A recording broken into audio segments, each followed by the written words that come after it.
It's not the pale moon that excites me, that thrills or delights me.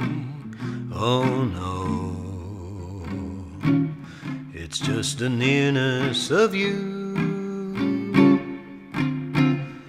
It isn't your sweet conversation that brings this sensation. Oh no, it's just the nearness of you.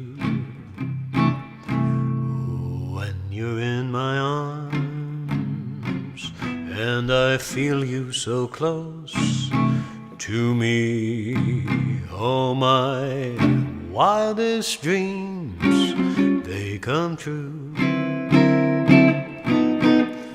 Don't need no pale lights to enchant me, if you'll only grant me the right to hold you ever so tight, and deep in the night feel the nearness of you.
Peter, you have to put a more interesting title on your live stream. All right, what should I call it? I'm all ears, man. Nothing as interesting as songs from 100 years ago. I know that.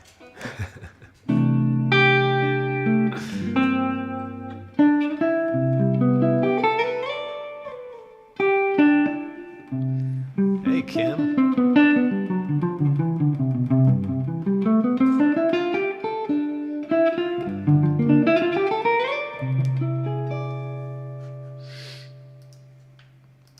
But yeah, let me know.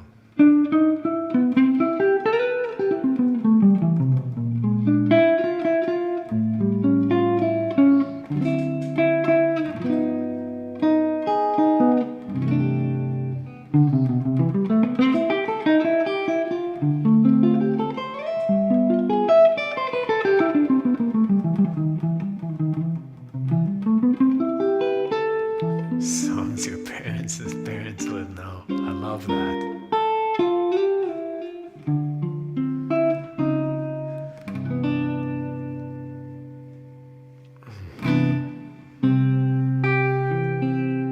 Want to hear a cool song?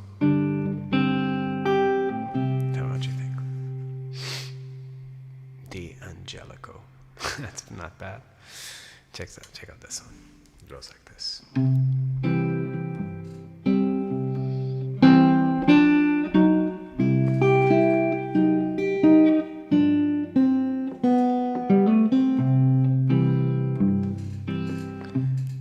The jingle bracelet that she wore around her ankle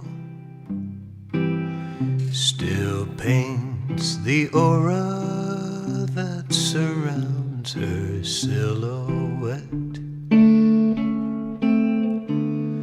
Across the canvas of an era that stays frozen in my mind. A static summer sun that will not set. The image of her sleeping head against my pillow, immersing in the golden rays of early dawn, brings back the distant rattle of those chiming jingles to my mind, like stubborn souvenirs that linger on.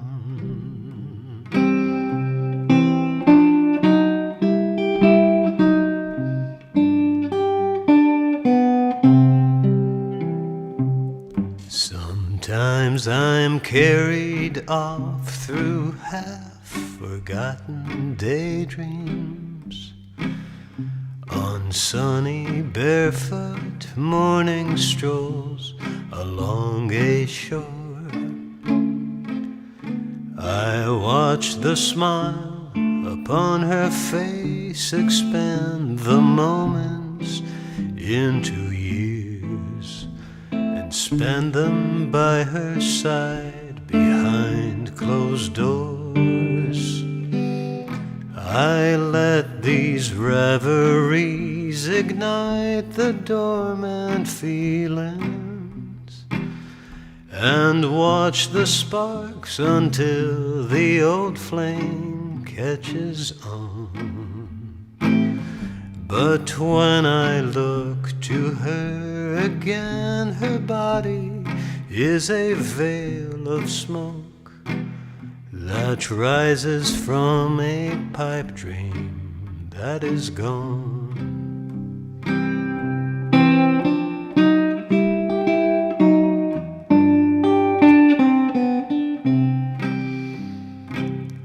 I've been concealing all these sentimental longings beneath the constant ebb and flow of deja vu. They rise and fall to meet the mesmerizing echoes of her steps, and guide me to our secret rendezvous. The heart contracts to tame the residue of sadness, and then expand until it's almost overdrawn. And even though the passing years dissolve the faded memories, the rattle of her jingles carry on.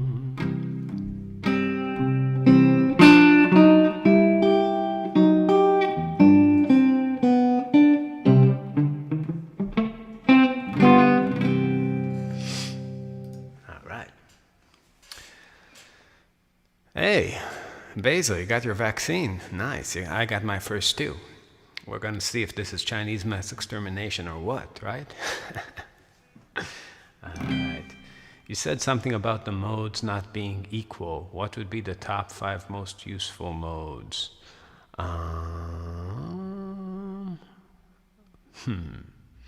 Marbin in the mood.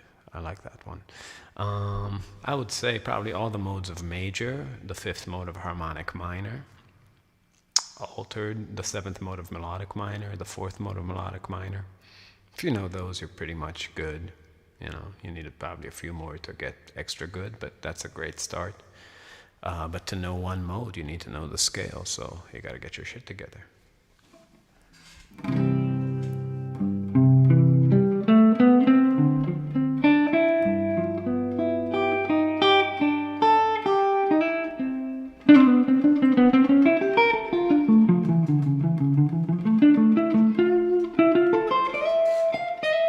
Deacon, I think I had like one feed without you, and it really felt weird. Please, let's not do that again.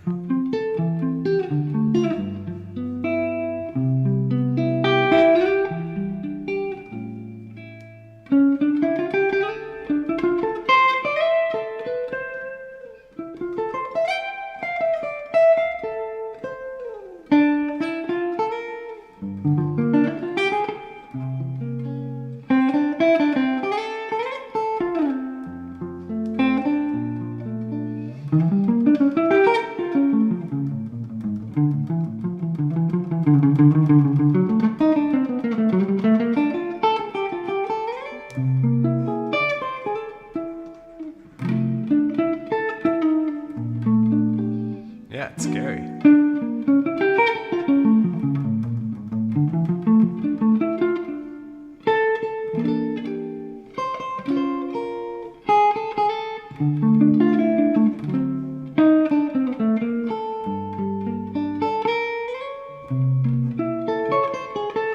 How far in musical development can you go just by ear?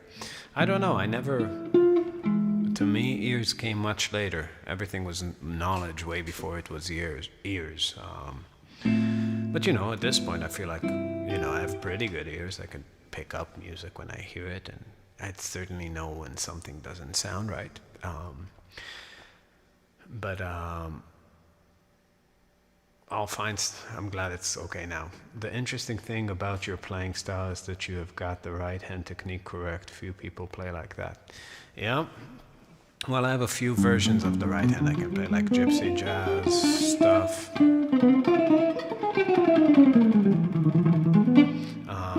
Which doesn't really work on archtop too good. You end up hitting everything too hard. But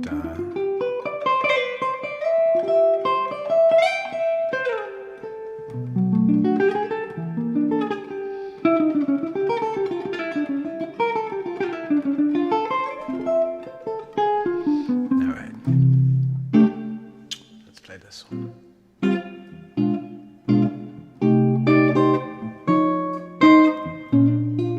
Uh-oh, my dad's here.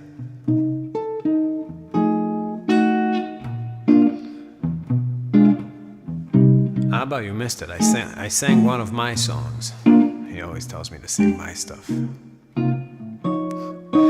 No one to talk to, all by myself. No one to walk with, but I'm happy on the shelf. Ain't misbehaving, saving my love for you, for you, for you, for you. I know for certain the one I love, all through with flirting. It's just you I'm thinking of. Ain't misbehaving, saving my love for you. Like Jack Horner on the corner, don't go nowhere, why do I care? Your kisses are worth waiting for. Believe me, I don't stay out late, don't care to go. I'm home about 8, it's me and the radio. Ain't misbehaving, saving my love for you.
one to talk to, all by myself. No one to walk with, but I'm happy on the shelf. Ain't misbehaving, saving my love for you, for you, for you, for you.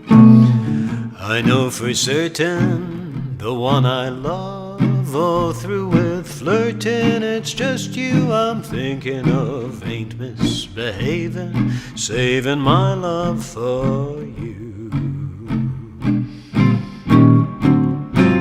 Like Jack Horner on the corner, don't go nowhere, why do I care? Your kisses are worth waiting for, believe me. I don't stay out late, don't care to go.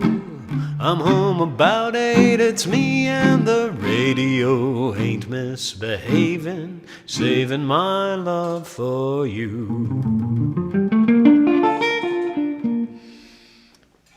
You have a very amusing voice.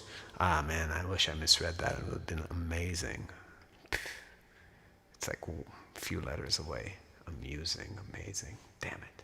Thumb pick. I'm slowly shifting. Let's see. I started playing with a pick, then got into playing with fingers. Now I have a real hard time using a pick. Yeah, fingers are this kind of universe that sucks you in, you know. I mean, me too. Like, you know, I get into like a West hole, and I start playing with my thumb a lot, and you just get a nice. In a lot of ways, it's just so much better. You know, it's like fleshy and.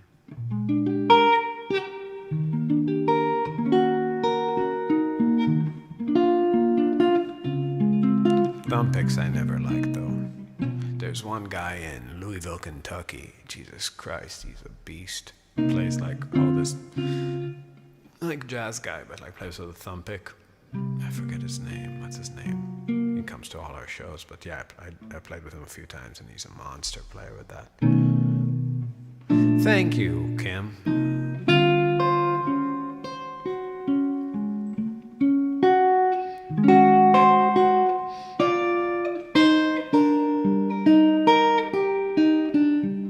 You get such a nice sound with your fingers. I did like the whole album, or most of the album, 10 Years in the Sun, that solo guitar thing, all fingers.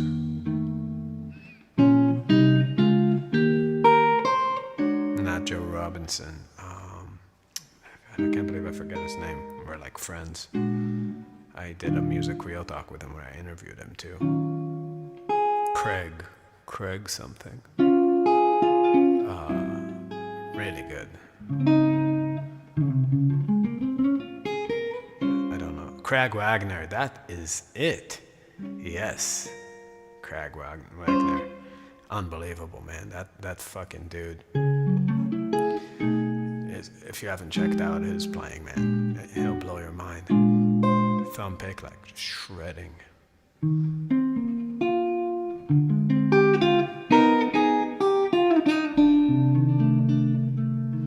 All the things you are. I don't know the words for that one.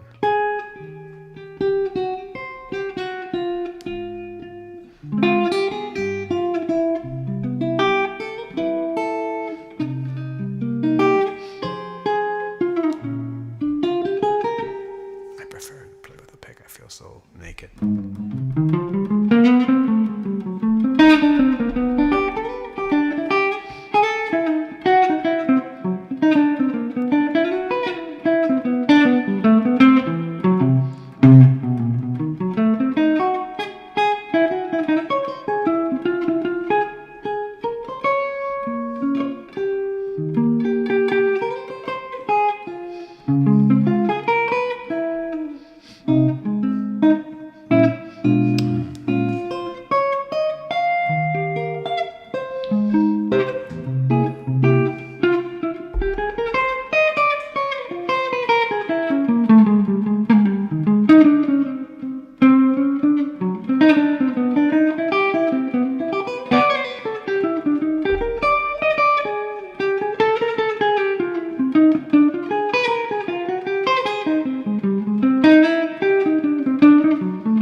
Let's see.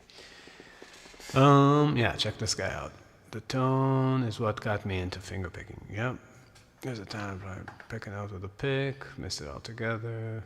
Yeah, I hear you. Picks are tough. The other night I was taking that A7 flat 9 chord in Stella and swapping the A and B flat and the bottom B flat on top of the voicing, made the chord sound even more outside. Yeah, so you put the A on top, the B flat on the bottom, you get. Dee doo doo doo dee doo doo dee ba da dee do, right? Dee doo. It's okay to do. That's really a part of that sound.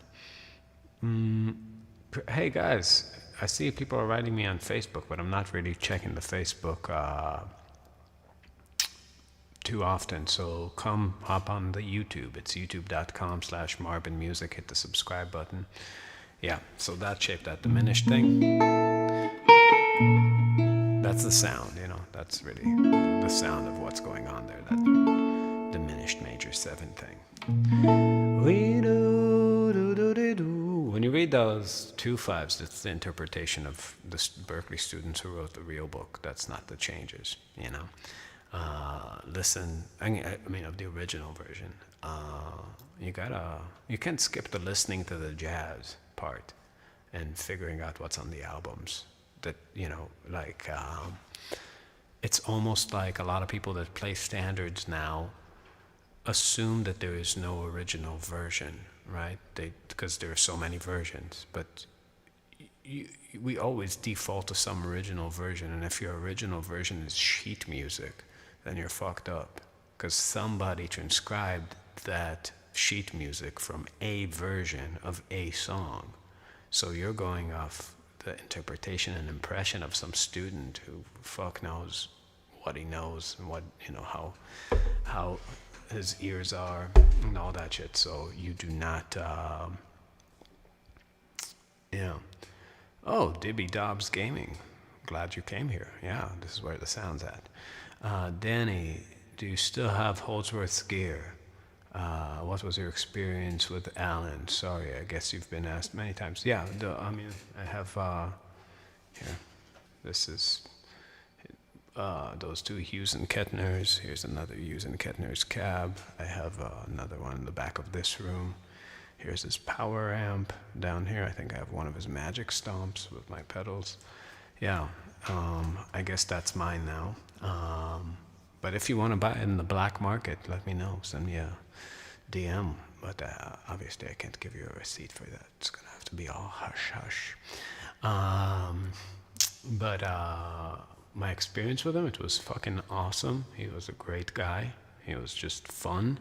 We were with him and Virgil and Jimmy Haslip, and they're good players, but they were not fun. They didn't hang out, and he hung out hard, and he was like a real people person, and he was really curious about, what other people had to say about things. He just wasn't the kind of guy that just loves hearing the sound of their own voice and just bombard you with like stories. Yeah, he really had kind of way of conversing that was very human. There was a real exchange, and that was nice. It's a rare thing in musicians, especially famous musicians. They either are completely standoffish or just want to talk. But we spent a lot of time together, and it was like we just had good laughs, and it was just a really good time. Yeah, he was a real special kind of guy. But again, it's weird. We did, at the end of the day, we did 30 days of tour with him and a couple of one-offs after that. So, it's not like we were BFFs, but we did have a very nice time. Any advice on learning to play long, continuous improvisational ideas inside just lines? Yeah, first of all, never study classical music. If like a lot of people, if you find yourself gravitating towards anything that has etude in its name, that means that you have so little confidence in your ability to make sense of this thing that you're just going to like total basic bitch mode and are just, it's better than doing nothing, than just hanging the guitar on the wall, but it's not that much better, so those are lines, but they're not the kind of lines you want to be playing. So I guess the thing is to get in the ballpark. I mean, practicing scales on the guitar is also not great, but if you don't know the notes that fit on the chords, it's kind of a vital step for a while. But the thing is to get things under your fingers and the ability to. It's mostly here. Let me kill some of this reverb if I'm just talking. So the idea is that you want to get to a place where you're shooting out information. Oscar Peterson is amazing. He's one of my favorites. If you're shooting out information that sounds like jazz lines, like you need to get into that ballpark. So you need to be technically able to do it. But I think first and foremost, it's just about being able to maybe stay in a tonality inside a chord with a certain kind of subdivision, and doing the kind of accounting to where you have an awareness of when the chords change and how you need to change your scale. I guess that would be kind of like step one. There's a lot of ways to get there. Maybe through a 2-5-1 and decide what scales you're going to play on each one, and teach yourself how to voice lead in time playing eighth notes. That's a good way, like 2 D minor, 5 G7, 1 C, and I'm going to play, let's say, Dorian on the D. When I get to the G7, I'm going to play altered, and then Ionian when I get to C. Right? So that might be a nice exercise to create things that start sounding like they're moving in stepwise motion, that have the sound of lines that are continuous.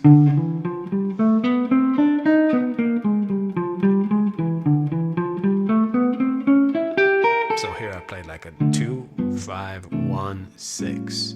So I'm going Dorian, altered, Ionian, and then maybe altered again, right? And but A altered, not G altered. So.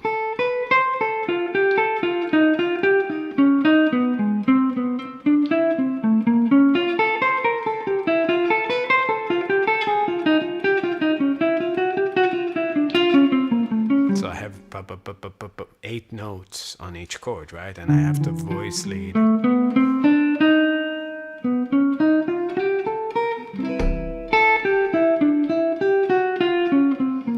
So after you can do that, maybe experiment with like putting some chromatic information inside the modes. And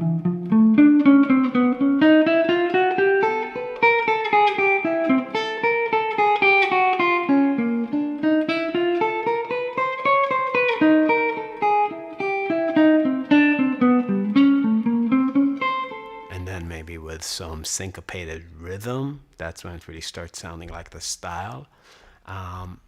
I think another thing is to just learn rhythms, right? Learn bebop rhythms, not bebop licks. That's a total, like a big mistake people make is they put a line on the guitar without really thinking about what the rhythms. But like, here's just a random rhythm, like offbeat of 1, offbeat of 2, 4 eighth notes, like pa, pa, right? Pa, pa, ba, ba, ba, ba, something like that. So it's a 2-bar rhythm, right? Da da da da da, like and 3 and 4 and 1 and 3 and 4 and 1 and. So even to move that in a 2-5-1 means that, like, I'm getting those first couple of notes are going to fit in Dorian, and then the last 2 notes are going to be in altered, like then Ionian.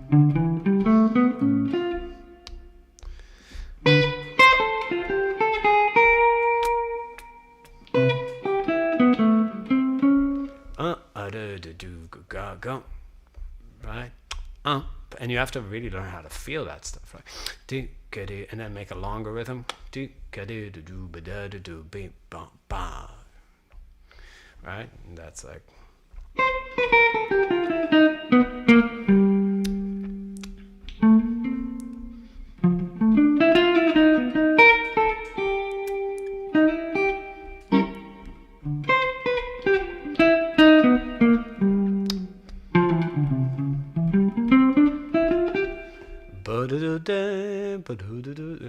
Take a lick that somebody you like plays, like Charlie Parker, like a 2-5 lick could be like a.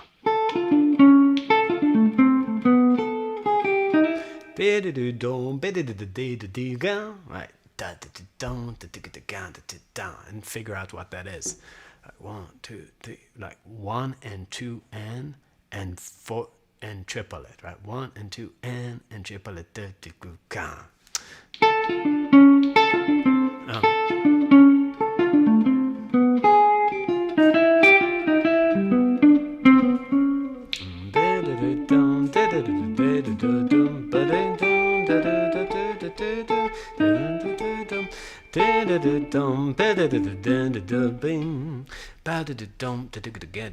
And then, like, find another song, right? Like, I don't know, something fast, and see how that fits. Like All of Me, right?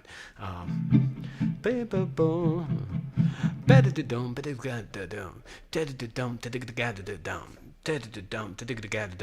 you're gonna have to find a way to play that. So.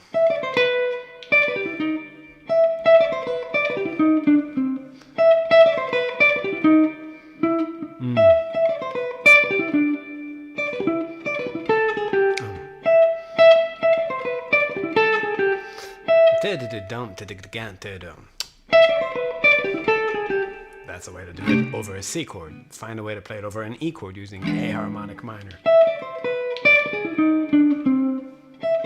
Or,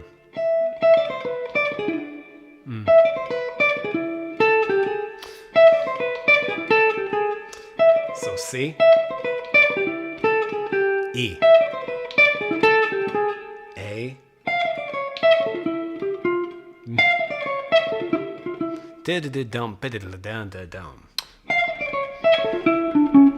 could be a lot of things.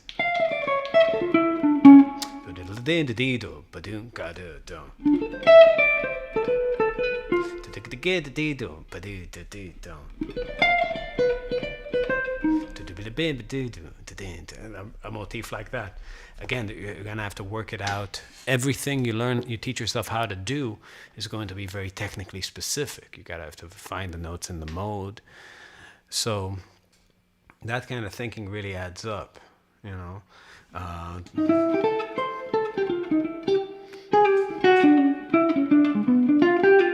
But if you're still in that place of asking yourself what mode everything is, then again, that frame exists and it's real and you got to know, but there's another frame underneath it, another perspective, which is what the rhythms are, and then how it's laid out on your instrument, and then how accurately and articulately those rhythms are executed, and how the note choices interact with the rhythm choices. I think that's really the invisible part that a lot of people are not really addressing.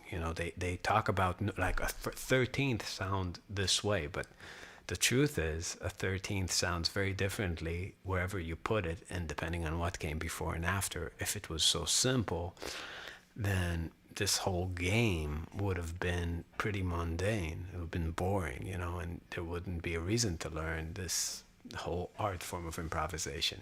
So the beauty of it is the more things you get under your belt, the deeper you get to kind of walk forward as an improviser, because in a certain way, all the vocabulary you're amassing is your own, right? Nobody really does the same thing twice. There's too many options. It's too subtle, right? So.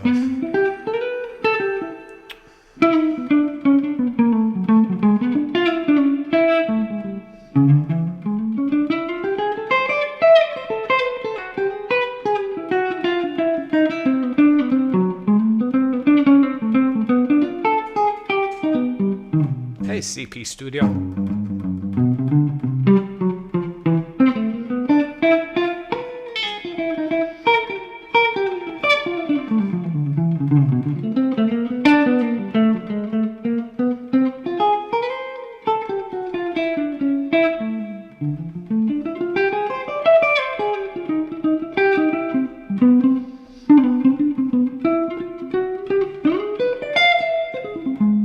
It's weird. I had the experience over the weekend to listen to a lot of like younger guitar players, and some of them do like a lot of the transcribey kind of guys. Like there's an Australian dude I saw who's like in his 20s, but really there's a whole generation of people who really have grown up with YouTube much more kind of integrally in their life, and figured out like technically, they can do things that people from my generation, even though my generation was pretty great technically already, but it's really, you see that the young people are even more dominating in that arena. But they created a style that you really have to watch through like your phone to enjoy, because if you close your eyes and listen to the lines, it's just a mess, especially when they're not transcribing something, when they're improvising, because there's nothing new there melodically. You know what I mean? Everything there is just stuff. It looks good, and it looks crazy, and it's unique in terms of fingering, because the people whose fingers make the most interesting shapes now get the accolades. But if you listen to music with your eyes closed and you're just want somebody, and I'm not even saying like it's like a B.B. King where you want to just have somebody be a minimalist, but like a Charlie Parker, something that's followable, something that there's a person there steering the car. It's not Pliny. I forget his name. He's a young kid. They're very. Everybody's fast now and plays technically impressive, but that's not the point. It's like with this kind of music, you don't even have to be that technically gifted. You just need to have focus, and really drive the bus, right? If you're playing a line, you need to understand that you're taking people on a ride through harmony and through rhythm, and if you're not following your own lines, then nobody can follow either. You know what I mean? It's like you just gotta be inside what you're doing, and it's so simple in a way, right? Like I'm playing a blues, I keep like extending that thing. Even if I'm playing something that's overwhelming, it needs to be connected to what came before and after in a way, right? I mean,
suggest some scale or ideas to play over a 5 and a 2/5 besides Mixolydian?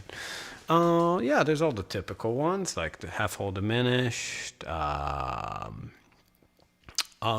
augmented. You can play whole tone. You can play altered stuff. You can play whatever. But I think a lot of times, you think you're looking for a magic scale, but the thing that's really holding your playing back is rhythm. You just play the same old rhythm that you would play on a mixolydian when you pick up a whole tone, and that's really what's boring you about your playing, but you're just not hearing your own playing from that perspective. You're not analyzing it from that perspective, and that's the problem, right? There's a certain thing you play over 5 chords. There's a certain momentum you need to carry to make a cadence sound like a cadence. So, like.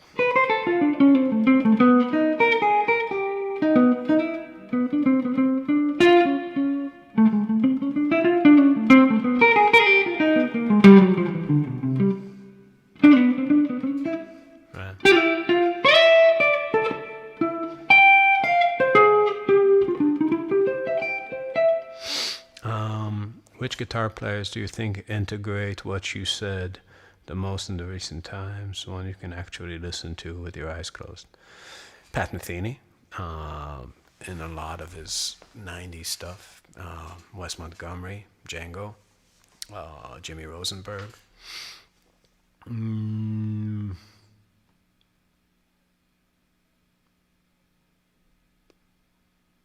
know I like more people. Alan Holdsworth, to an extent, it's like it's weird. It's a weird trip, but he's really taking you there. That's the difference between Alan Holdsworth and Alan Holdsworth wannabes. It's like you when you're learning this stuff, it's like, when this chord comes, this is Alan's reaction to it. It's very different than Alan just making that choice with all the balls in the world, really hearing those tensions on those chords. It's very easy to see when because it's such the problem with people who are so idiosyncratic that they basically make their own style and their own set of reactions, intervallic reactions of chords, is that it's so obvious when you're imitating them. And when you're trapped in somebody else's dream, nothing you do is interesting. Even though, there's a lot of people who can play like Alan, but it's not engaging. It's not. There's no courage there. So it's just if your playing doesn't create this like tunnel through the music that people can ride, then you're not doing the right things. It's not the ritual is not working. You know what I mean? It's all pretend. And a lot of and some people who. A lot of you guys, I'm sure, can really play a rock solo or a blues solo, or some of you probably even a jazz solo. But you got to create that thing that's kind of an invitation for other people to come aboard your lines, with their mind and just ride it through the song. That's the whole thing. Well, it's imitating somebody is a very conscious thing in a way. Or I wouldn't even say conscious, but because what's really happening is that at home they're making the conscious effort to try, and publicly they have such low, there's so much self-deceit going on that they act like it's not what they're doing. But they deep inside they know, because you have to try to do it consciously. You know what I mean? It's like. It doesn't matter how perverted your mind gets in terms of how you present yourself to the world. If you sit there and train yourself, listen to the albums, figure out every note, figure out a way to make the chords happening some sort of trigger for the licks coming out, and train yourself that way, as opposed to asking yourself simple aesthetic questions like, what is pretty? Alan thought that stuff was pretty. It comes across. It is pretty when he does it. He finds a way to make it pretty. But the thing is, he's so unique, and when people listen to him, what they want is his uniqueness. They don't want the nature of his effort, which was to play great. you know, because you can't be his kind of great, ACC. He'll always be one step ahead. Yeah. So yeah, imitating people. You know, you should imitate people's tools because we all at the end of the day use the same tools. But when it comes to vocabulary, it's like, you know, in the beginning for sure, to an extent, you need to understand what makes things great.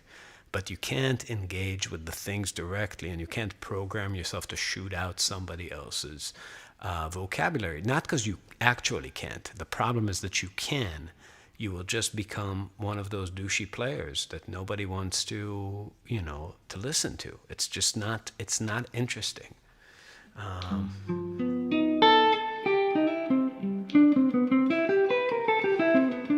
Yeah, I mean, a lot of people do it with a lot of players.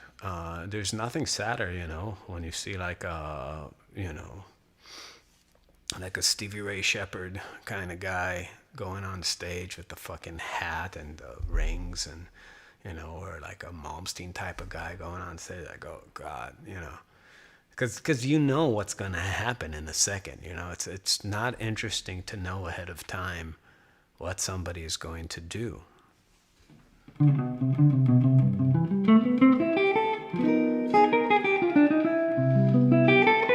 Again, it's a subtle point. I'm not discouraging you from learning from people, but there's a difference.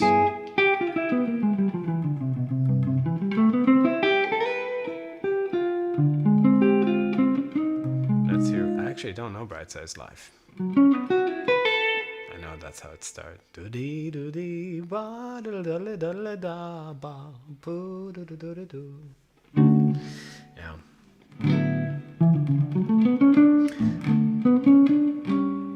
Anyways,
yeah, there's Guthrie copiers for sure.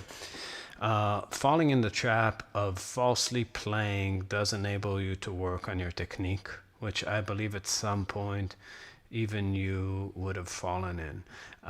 Can you give us a little insight about what pulled you out, or how did you manage to get out of it? Well, for me, I wasn't so good at copying people, you know? I mean, there was a time where like Scott Henderson and Jeff Beck and Stevie Ray Vaughan and even Alan Holdsworth were really like, Pat Metheny too, really my heroes. But I was never, I think because I never had the patience to learn whole solos. Like even when I was like determined, like, you know, making a resolution after like getting my mind blown from an album, you know, I would like, I'm going to learn every song on this record, note per note. And I would just sit there and start writing it out. And then it would always be the same thing. I'd finish writing a solo out, and it would come time to put it on the instrument, and it just seemed like so much work to memorize. Like, how do you know if that's a eighth rest or like in your mind, you know what I mean?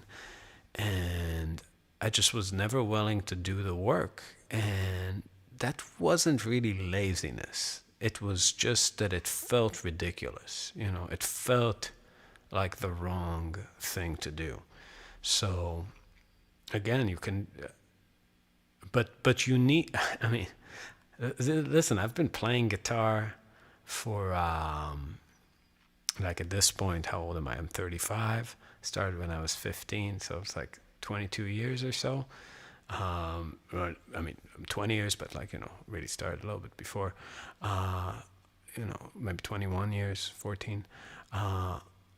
And I started being in Marbin when I was 21. You know what I mean? So I've been playing in Marbin for most of the time. I've been playing guitar. There was always work to do. We were always writing. We were always figuring out how to improvise on our songs. There wasn't just this time to sit there and play for, I mean, now there's time to play for, like, you guys through a screen, but this is already through the lens of being a musician that makes the music I want to be making. And this is the point. You can't just be like trapped between like these other people's personalities. You got to do your thing and learn how to improvise within the context of your thing first and foremost. And then I think from that space start, figuring out some standard repertoire. It's kind of like where all the minds meet. I never think I can get a patience for that. Yeah. This is very comforting to hear that. Unconventional awaken indeed. Listen, man, everybody that gets to be something takes an unconventional road to get there. That's no two roads are the same in this thing, because it's a billion micro decisions that land you where you are. I always felt like learning improvised solos made no sense. Even rock players don't really play in the same way every time live. Always made more sense to just say, okay, the scale is here, fast here, big bend there. Yeah, I think the thing that's, Dave, the thing that's missing from your equation is being rhythmically analytical. You have to be rhythmically very analytical. And I mean, you don't have to use conventional language. Meaning some people probably can't transcribe. I don't know if George Benson can write out the rhythms he's playing, but he is aware, I'm sure, of the difference between how rhythms sound. I think that's where probably the thing he's more aware of, the difference between going like and right? It's like those are really different kinds of melodies in his mind, and mostly because of the architecture of time, of space, and that's really what makes your playing sounds different. Ravitz, yeah, that is a famous Israeli pop singer, Judith Ravitz. But yeah, I mean, I would say if you have to get good at one thing, make it rhythm, and really listen to the rhythms that are kind of underneath your favorite players, because I don't think any of us have favorite players that don't play great rhythms. That's what makes favorite players our favorites.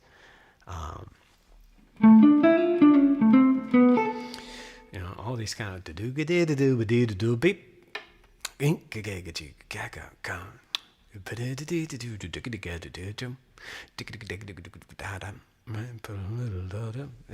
Anything like Django solos.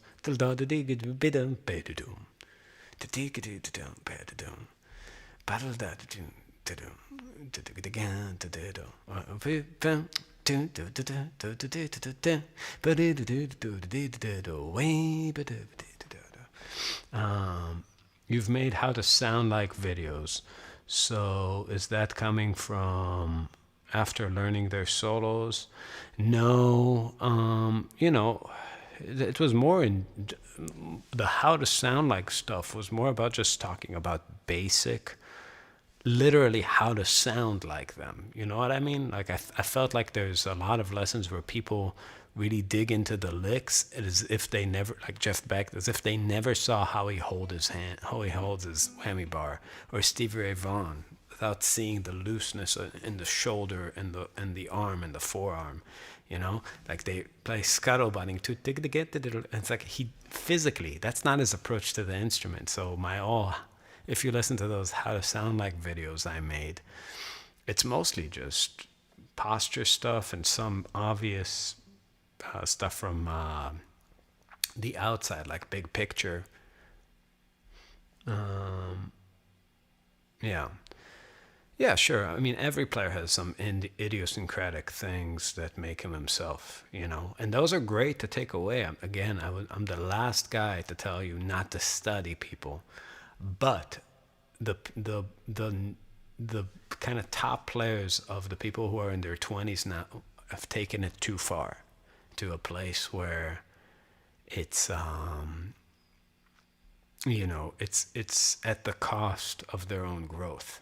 They're too good at being nerds. They're too good at being students, and it's not creating a generation of great improvisers anymore.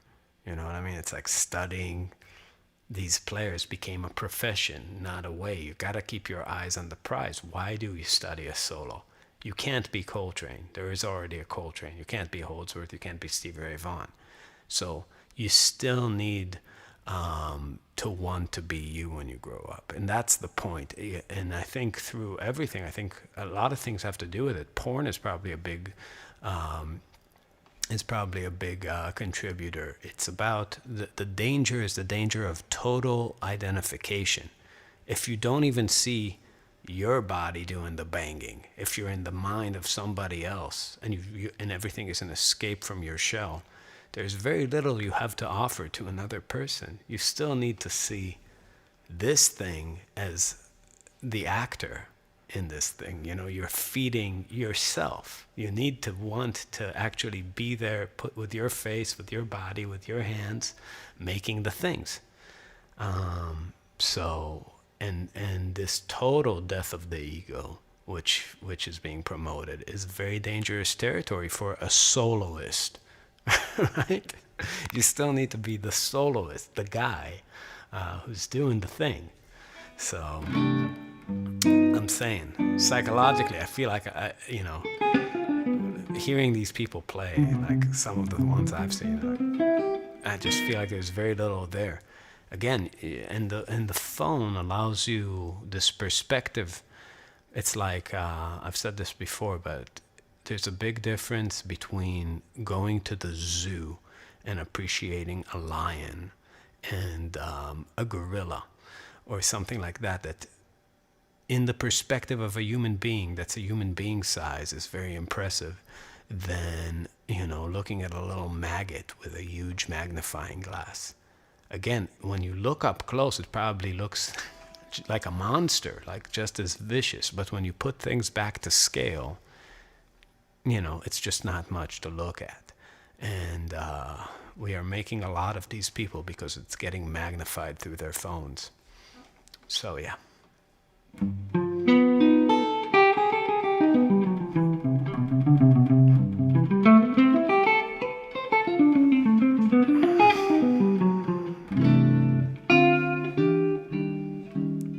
Thanks, Dave. I take that to heart.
How do you recommend to put it all to practice and keep your focus and intention on the track and distinguish between all the other things? Because often we don't realize what's wrong with it while we're at it.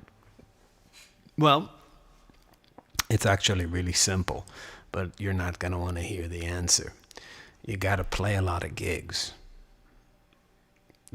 That's the only thing, because you gotta.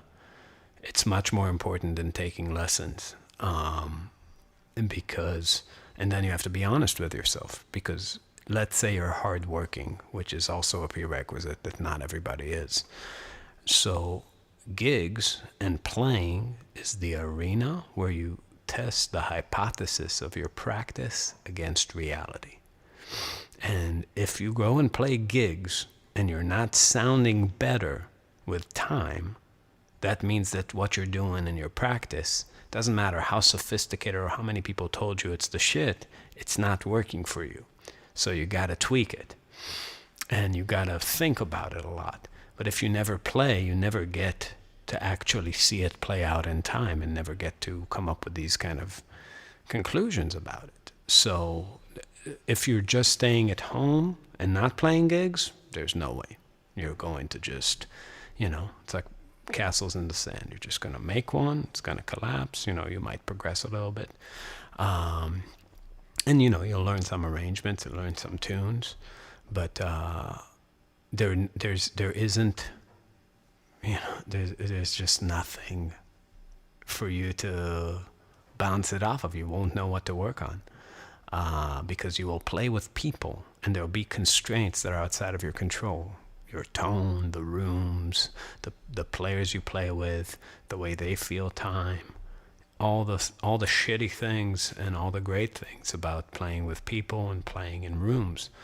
And to become the kind of player that your heroes are, that have played a lot with other people. That's the point. If you want to become a pajammer like the guys on Instagram, all you need to do is just learn that skunk funk breaker solo like everybody's doing now, and learn the other things, and you'll be a YouTuber in no time. That what path leads to that. That's obvious. You do the thing that all the other people do.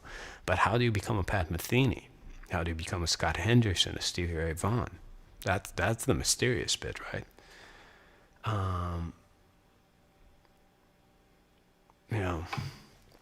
Oh, that looks red? I can fix that. Hold on. I think I have a weird filter on it. Let me take that off. Oh yeah, shit. There we go. How old is that D'Angelo? I have 14 flat wounds on it, 14 gauge. And I don't know how old it is, actually. Some guy gave it to me when we were touring in Texas. Kelly from a place called Action Sound, a great guitar store.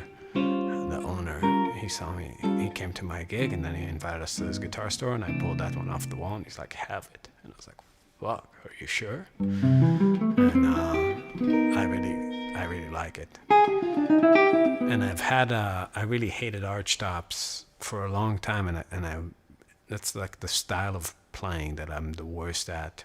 I play much better on gypsy guitars and definitely on Strats, but it's been a real learning curve to learn how to touch it.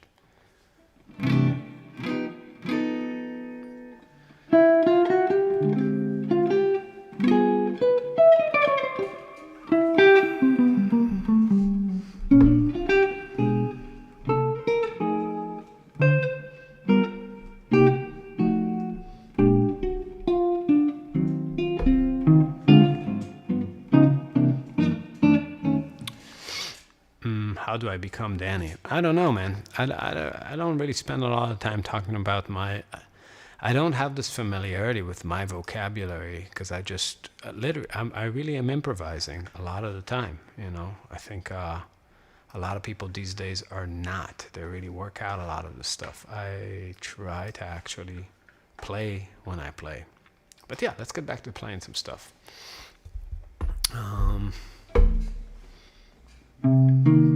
And yeah, I've also gotten used to embarrass myself singing so much that I've grown this strange type of confidence with it.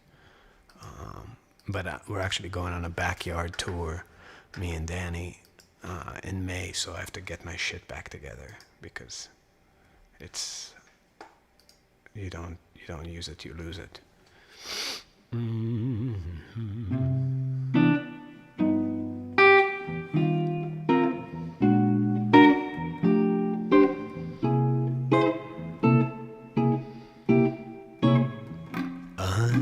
confessing that I love you.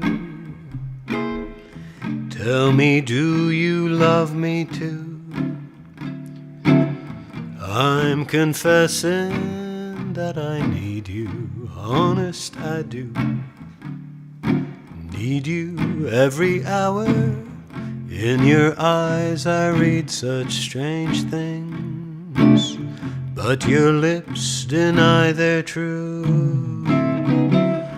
Will your answer really change things? You're making me blue. Oh, I'm afraid someday you'll leave me, saying, can't we still be friends? When you go, you know you'll grieve me. Oh, my life on you depends. Am I guessing that you love me? Dreaming dreams of you in vain. I'm confessing that I need you over again.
Confessing that I love you.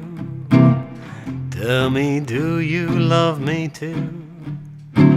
I'm confessing that I need you. Honest, I do. Need you every hour. In your eyes I read such strange things, but your lips deny their truth. Will your answer really change things? You're making me blue.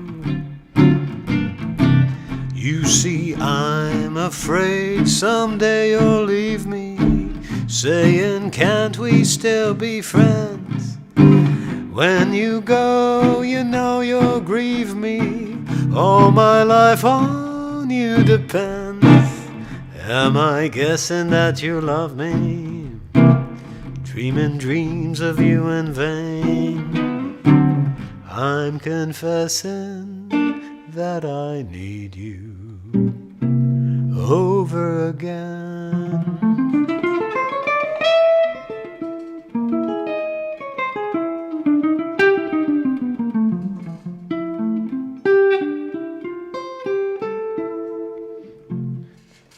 Do you do any singing exercises? Yeah, I do some, but I have to make myself, dude. It's so hard. It's so. Yeah, I have to be in a. I do them, but it's uh, it's just hard to make yourself go like ooh, ooh, ooh, ooh.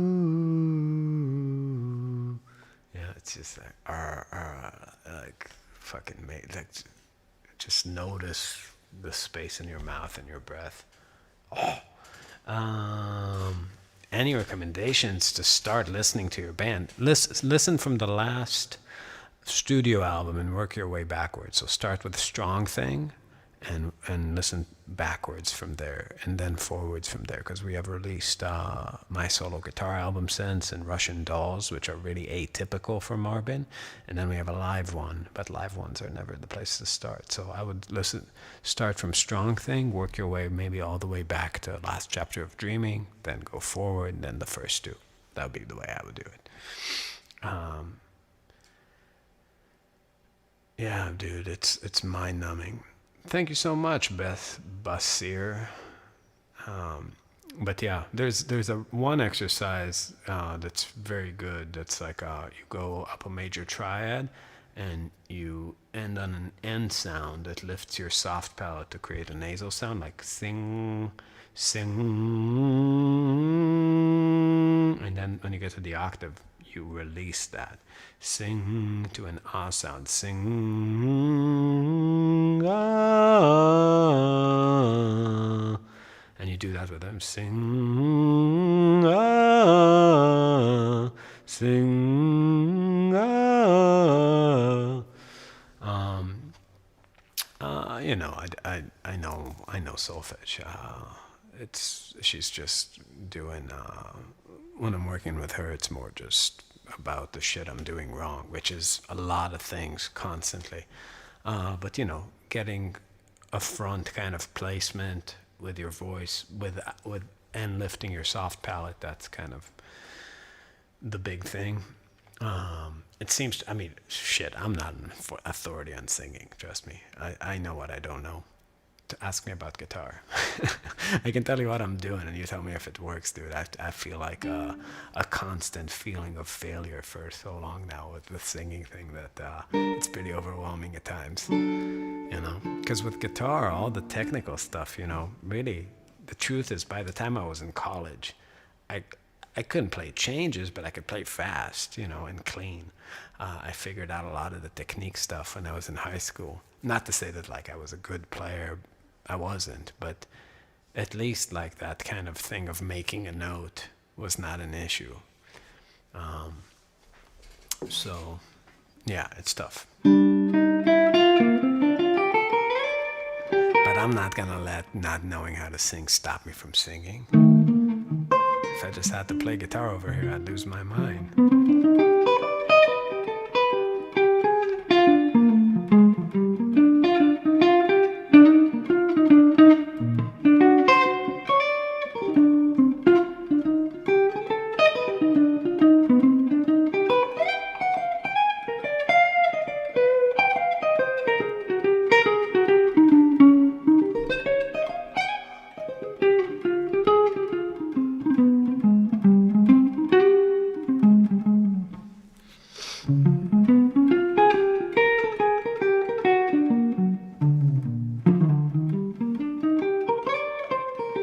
Does not feel quick.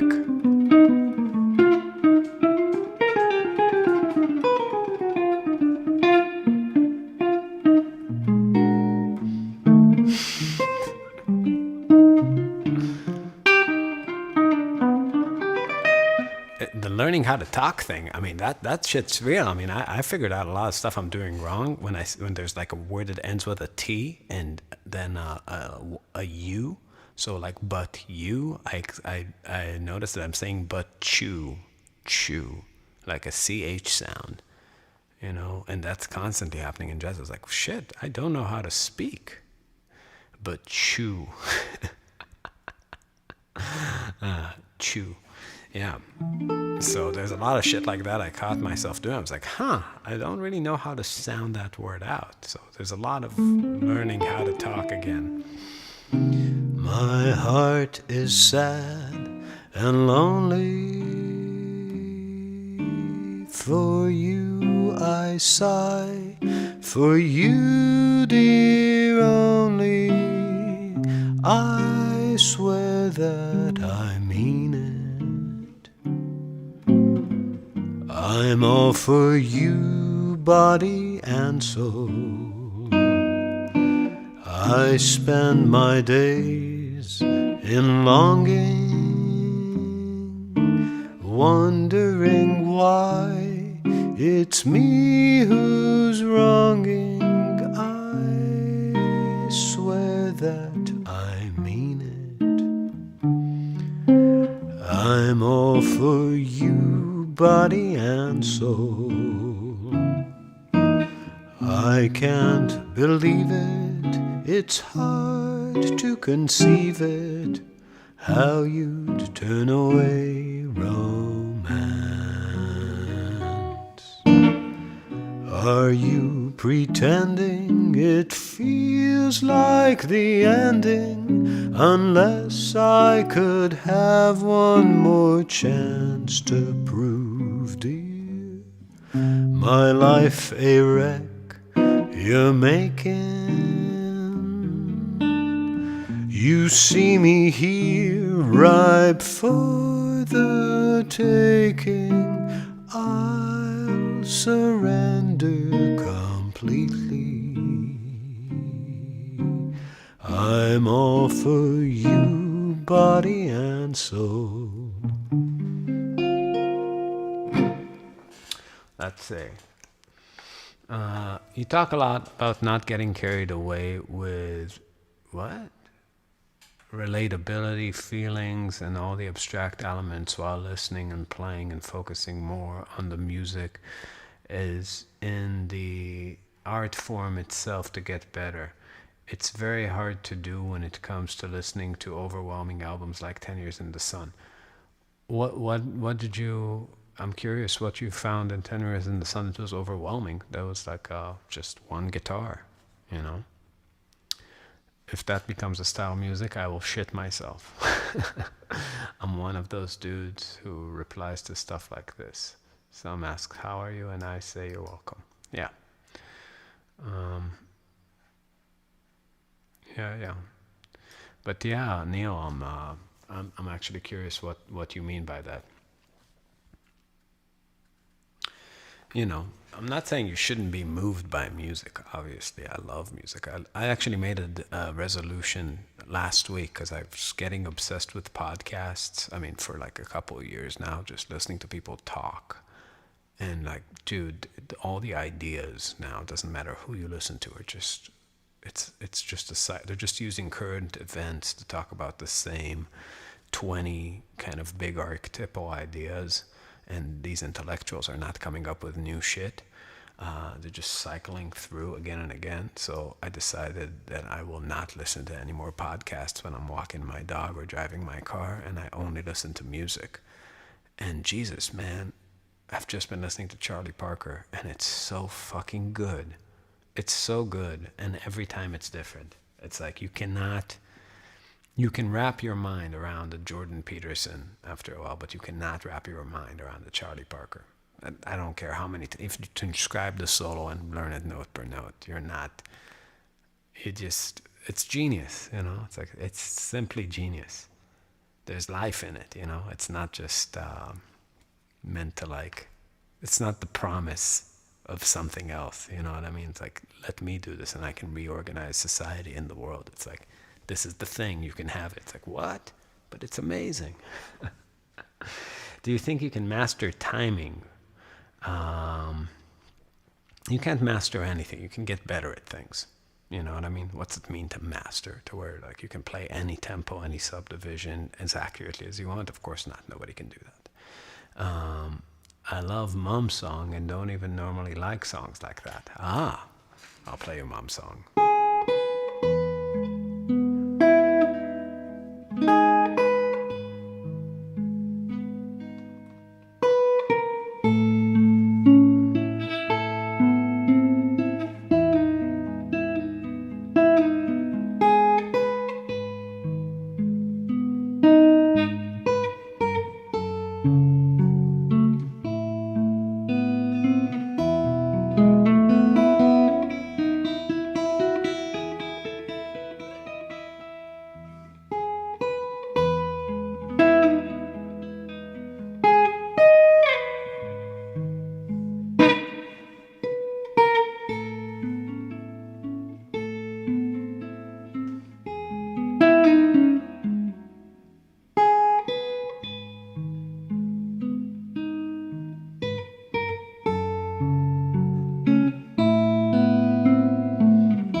Yeah, he did die young. Heroin's a hell of a drug, but it makes you play like a monster. So hey, can't knock it before you try it, I guess. What might he have done? I don't know. Judging from his peers that lived on, some of them didn't do so much great stuff after that. I don't know. Maybe it worked out great. I don't know. I mean, it's very emotionally well evolved. Oh, I can think about where it's going on.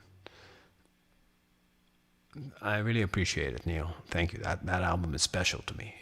I sat down. It took me like a few weeks to write, and then like a few weeks to record. But it was like a time where I was really all in. And those are great times in your life where like the time just kind of feels like it's evaporating. That's when you know you're doing something right. Where it just the hours feel like minutes. So the question is, how do you manage to make something so emotional and soulful when one's core focus on the intention, not the prime? Oh yeah, I mean, I was not like making that album like having like running around this apartment in a tutu, feeling orgasmic. Like like mom. That was not the vibe. I sat there with a pad of paper, and I wrote the. It's all about just doing the best, which in music doesn't mean the truest. It means the most beautiful, right? So you just ask yourself, I have this like that album. The decision was I'm gonna make one album. I'm not gonna make any edits. I'm not gonna make any overdubs. It's just gonna be every song's just gonna be one guitar track that I press play on this computer and record into this microphone with one microphone, and then just get a nice sound and play throughout. And if I don't like the take, I will throw away the whole take and take a different take. And I just did it again and again and again till I wrote the song, so everything. There's no improvisation in that album, really. I mean, very subtle things about choosing. Let's see. I learned Orientology and Donnelly from a real book. I couldn't retain it. Then I learned it by ear, and now I can't forget it. Always better to learn by ear. Yeah, real books are for pussies. I want that on a T-shirt. Damn it. I think SRV would have evolved. Yeah, dude. SRV was a fucking monster. And yeah, it really felt like, Charlie Parker is so much more prolific than Stevie Ray Vaughan. There's so many Charlie Parker recordings. He's done a lot in his career. SRV just, it's like, what, 4 albums, really? Some bootlegs. really not enough from that guy. I feel like it would have behooved him to learn a few modes. I wonder what he would have done with that.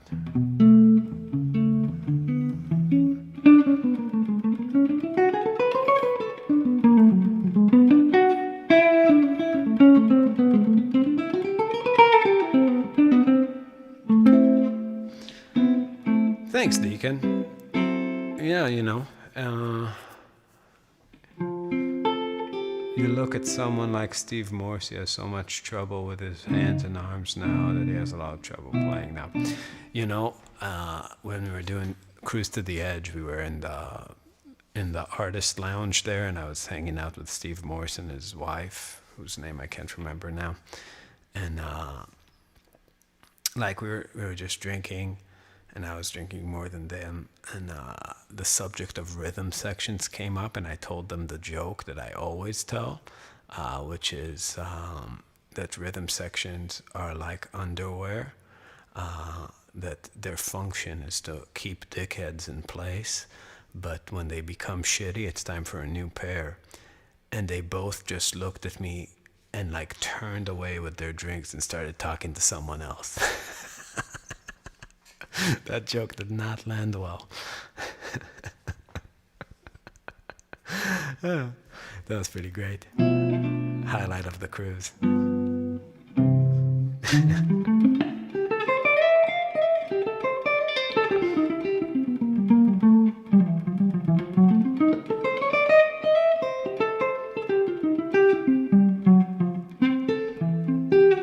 I thought it was hilarious. Still do.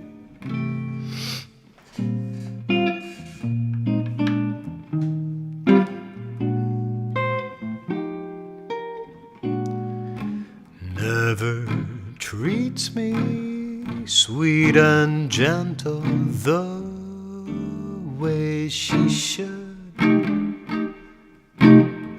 I got it bad, and that ain't good. My old heart is sentimental, not made of wood. I got it bad, and that ain't good. But when the weekend's over and Monday's on my mind, I end up where I start out, crying my heart out. Doesn't love me like I love her, nobody could. I got it bad, and that ain't good.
But when the weekend's over and Monday's on my mind, I end up where I start out, crying my heart out. Doesn't love me like I love her, nobody could. I got it bad, and that ain't good. Daffodil Machete. I don't remember it. I remember the intro.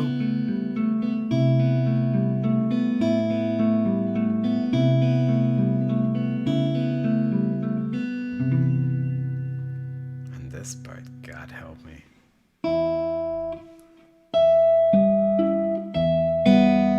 Something I. That's it.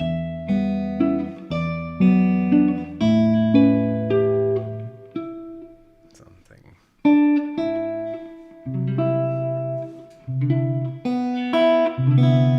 Yeah. God knows. Yeah.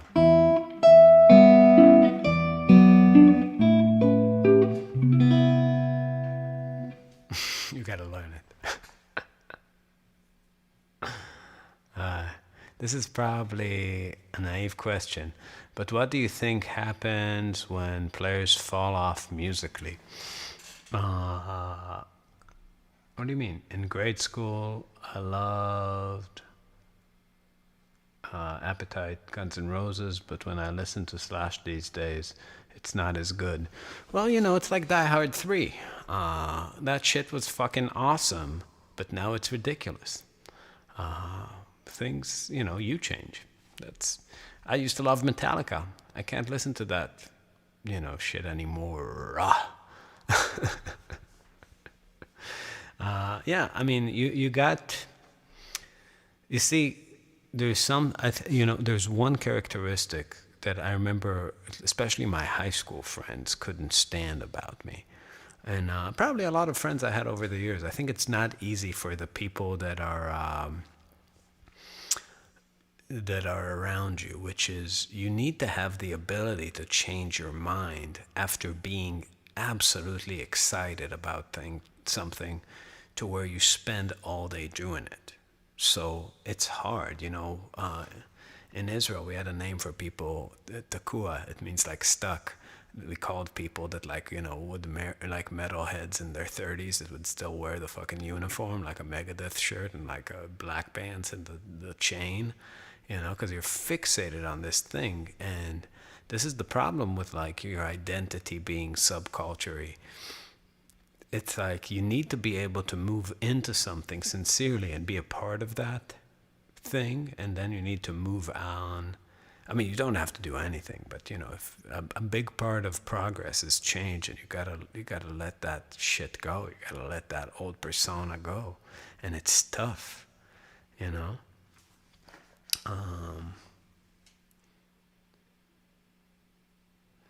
don't know what Kiss of Fire is, but cool. By whom? So yeah, I mean, for me, I've always kind of like been like, showing all my friends like, oh my God, Marty Friedman, that's the best thing that ever happened. And I was like, my God, Greg Howe, that's the best thing. Oh my God, Scott Henry. And you do it for a while and you get sick of it. It's like, yeah, fuck this guy. I mean, you guys, for some people, I'm that guy, and that's great, and then fuck me, that's cool. Move on. Go to a West phase, go do your thing, come back or not, but you dig what you dig. That's the thing, you gotta actually just be honest with yourself. If the mystique of Pantera remains intact somehow for 35 years, then first of all, you're a moron, and second of all, good for you,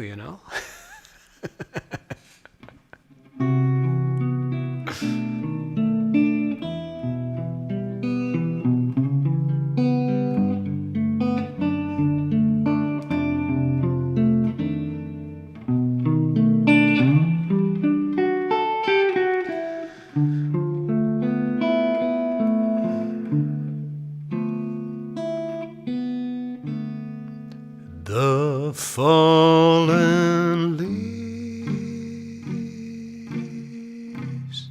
drift by my window. The autumn leaves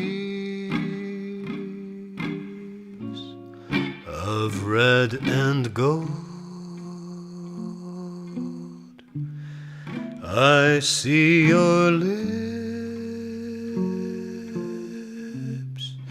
the summer kisses, the sunburnt hands I used to hold. Since you went away, the days grow long, and soon I'll hear old winter song. But I miss you most of all, my darling. When autumn leaves start to fall,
the fallen leaves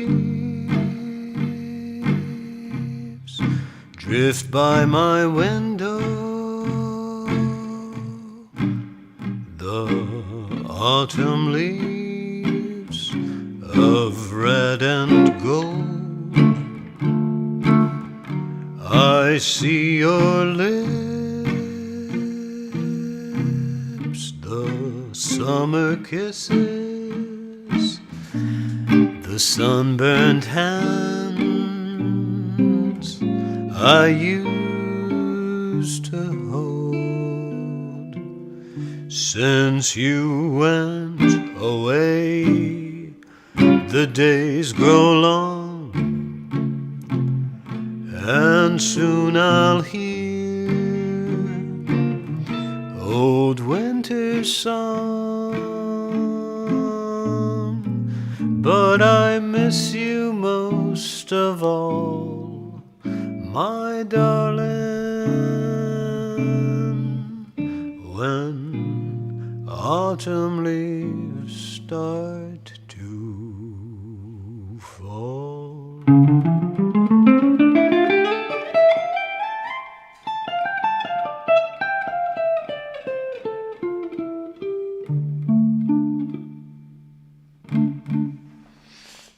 Never think of Walk the Dog the same way. Yeah, dog, walk the dog. All right, see you guys later. It's been